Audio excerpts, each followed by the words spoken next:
Hola, os dije que os iba a hablar de la tregua kantiana que ha tenido lugar en el sermón de esta mañana y bueno, es una ocasión para retomar también de vez en cuando, no nos emocionemos, retomar alguno de estos vídeos, ¿no?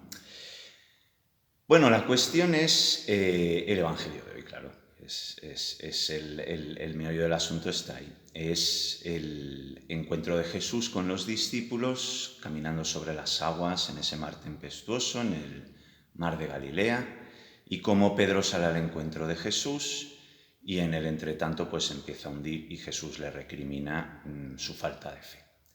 A mí esto me ha servido un poco de ocasión para reflexionar en torno a la idea de cómo en esa relación entre Dios y el hombre los milagros cumplen un papel, pero no son realmente lo decisivo en la relación entre Dios y el hombre.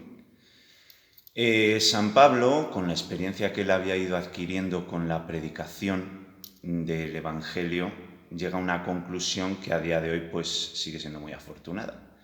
Él decía que los griegos buscan sabiduría y que los judíos buscan los signos, los milagros, como parte distintiva de la búsqueda religiosa de pues, los dos grandes colectivos en los que él dividía a la humanidad en aquel momento en función de la experiencia de la revelación que tenían y de su propia religiosidad.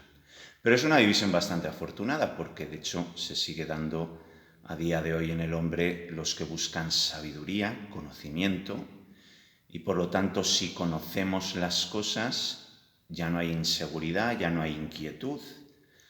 O por otro lado los signos de poder, en donde aunque uno no haya hecho las tareas ni los deberes o las cosas escapen por completo a nuestra propia dominio de las cosas, ¿no?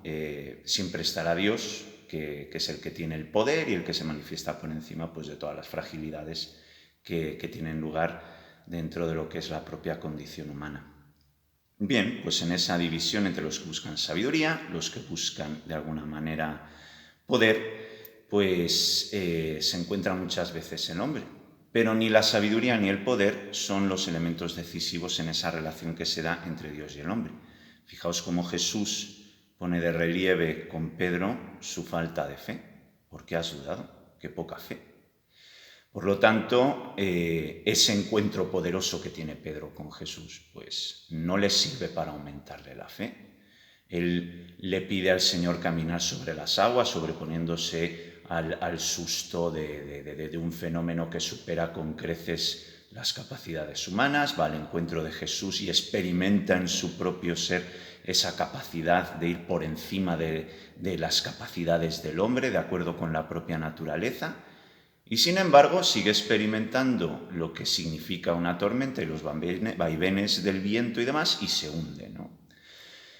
Pues yo lo aplicaba un poco a lo que es la experiencia del hombre. ¿Y por qué digo lo de la tregua kantiana? Pues porque me acordé de la experiencia de un profesor de la Complutense, allá en tiempos de la República, que era García Morente, Manuel García Morente, y García Morente, ¿verdad? Sí. No, el otro es García Morato, no, García Morente, eso, que es que los equivoco a veces, ¿no? García Morente, eso.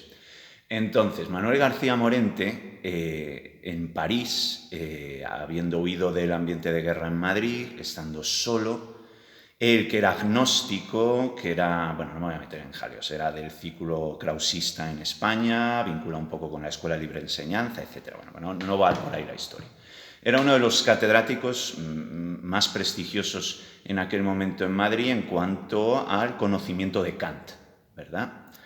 Entonces, él era agnóstico desde hacía muchísimo tiempo y, sin embargo, él tiene un opúsculo que se llama El hecho extraordinario y él cuenta cómo tiene un encuentro decisivo con Cristo que ni tiene que ver con la sabiduría, no hace una síntesis filosófico-teológica entre Kant y Santo Tomás, lo intentó después, pero en ese momento no había un derrame de ideas, ¿no?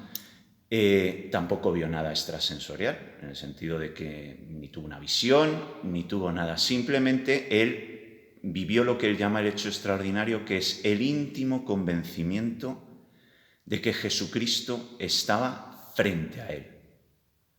El íntimo convencimiento. Es un opúsculo de 90 páginas. Si tenéis interés en buscarlo y leerlo, pues yo creo que os gustará. Pero como digo, él lo que tiene es ese íntimo convencimiento de la presencia de Jesucristo. Nosotros es que no necesitamos ni sabiduría, que nos aseguren todas las cosas, ni necesitamos milagros en el sentido de que eso tiene que fundamentar nuestra fe. Lo que nosotros necesitamos es una experiencia íntima de Dios. Nosotros tenemos que fundamentar nuestra fe y hacer crecer nuestra fe ¿en qué? En esa certeza íntima.